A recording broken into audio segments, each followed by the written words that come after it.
Hey, Mike with Marketing Systems by Design here, the channel where we help cleaning business owners generate more traffic, leads, and sales for their business with digital marketing. In today's video, I'll be walking you through how to name your cleaning business, so let's get into it.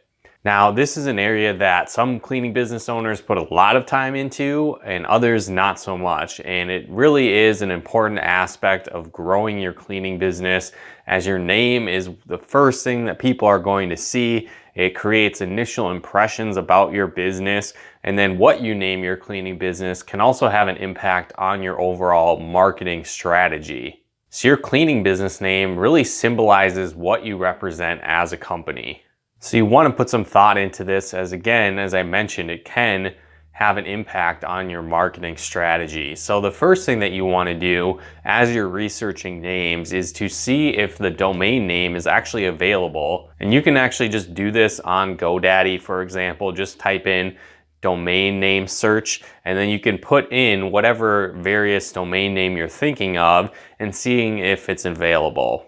This is important because it can help you with branding. It can also help you look more official. So for example, if .com isn't available, you might want to choose a different business name, because when people see that, they think it's more official versus like a .net or a .biz. So if you can, make sure that that URL is available for use related to your cleaning business name. Also, you want to check that your name isn't already in use or has any trademarks associated with it.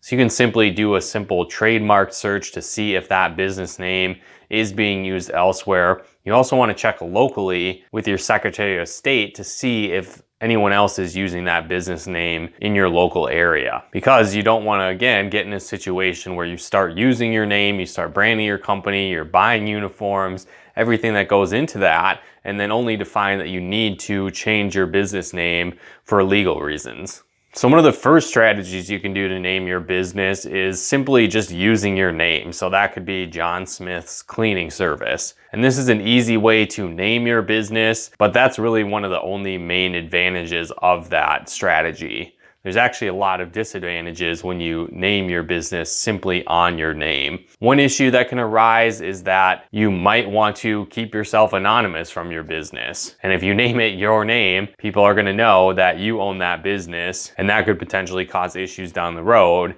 if you did want to be anonymous. Another reason this could cause problems is that it can give the impression that your business is really smaller than it actually is. A lot of times when people see a business named after a person, they think that it's usually a smaller business or a local business. And that can have advantages if people want to do business with local businesses, but if you're looking to expand outside of a local market, some people might choose to not do business with you. Another potential issue could come down the road if you ever decide to sell your business. Some people might not want to buy a business and brand name that is branded under someone else's name. Another issue that could potentially come from this is if your name is hard to spell or hard to pronounce or just hard to remember in general, because people might hear your business, they might see an ad, hear it on the radio, see it on TV, and then down the road when they try and look up your business, they might spell it wrong, they might have heard it wrong, and when they try and find your business online, if they can't, somebody else's cleaning business is going to show up in their search, and they're just going to end up doing business with that person instead. So using your own personal name could have advantages, but a lot of times there's more disadvantages than benefits of using this strategy to name your cleaning business. Now, another strategy that can work very well is describing benefits of your service or giving the potential customer more information about your business. So for example, if you do house cleaning, you might want to include that in your business name. So fantastic home cleaning, fantastic commercial cleaning, speedy service home cleaning, right? Whatever the case might be. Including those terms can be very beneficial, especially from a marketing standpoint, because when you go out and try and get that domain name for your website, when you're marketing your business on social media, when you're marketing your business on Google My Business, if you have those specific keywords in your business name, that can actually draw in more SEO traffic to your business. Another benefit to this is sometimes people on a Google My Business page, for example, will include commercial cleaning or janitorial service or house cleaning when that's not actually their business name. And they can get by for a while doing that, and it will give you added benefits of more exposure for those search terms. But if it's not your actual business name, you run the risk of someone flagging it, and then you could even have your account shut down or suspended, and you don't want to have that happen. So if it is part of your actual business name, it gives you all the benefits without any of the risk. So something definitely to consider. You could also include, as I mentioned, the different benefits of working with your company. So if you have very high quality service in your business, maybe you name your business Best in Class Commercial Cleaning. Or if your process is very simple and streamlined and easy for customers to do business with you, maybe you name your business No Hassle House Cleaning. This can also tie into the tagline of your business. And what a tagline is when people come to your website, you're basically describing who you are, what you do, and how you help people better than the competition.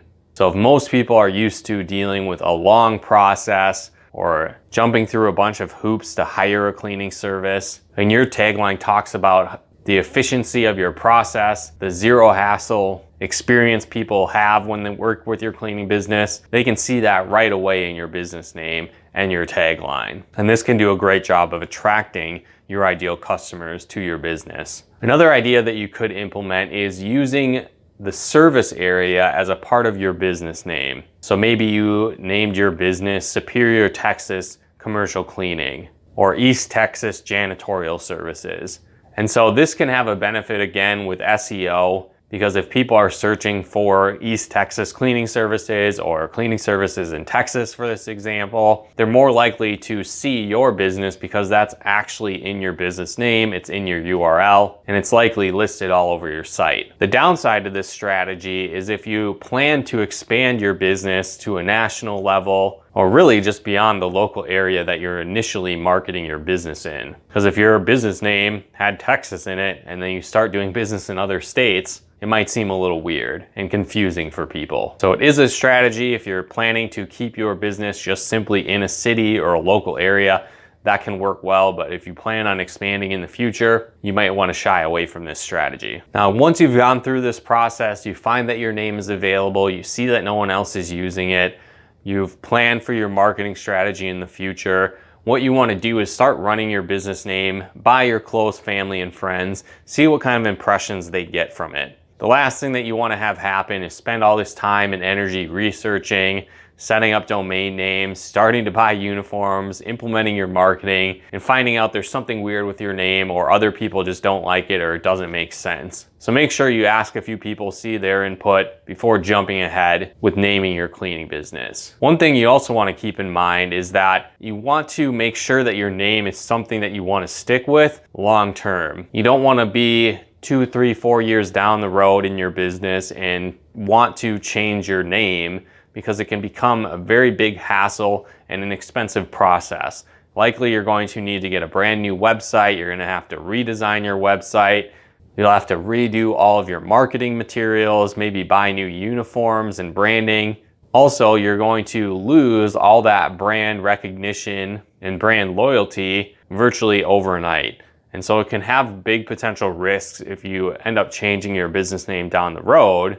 So do these steps that I outlined in this video to make sure you choose the right cleaning company name for your cleaning business. But again, hopefully you guys enjoyed this video and got some benefit. If you did, be sure to hit that like button and subscribe and turn on those bell notifications to get the latest updates of new videos we put out to help you build a profitable cleaning business with digital marketing. And if you're struggling to generate targeted leads for your business, we actually put together a free training video on the top 10 lead sources for cleaning business owners. So if you'd like more targeted leads and traffic for your cleaning business, download that video in the description below to learn the top 10 lead sources for cleaning business owners. But once again, thanks for tuning in, and we'll talk to you more soon.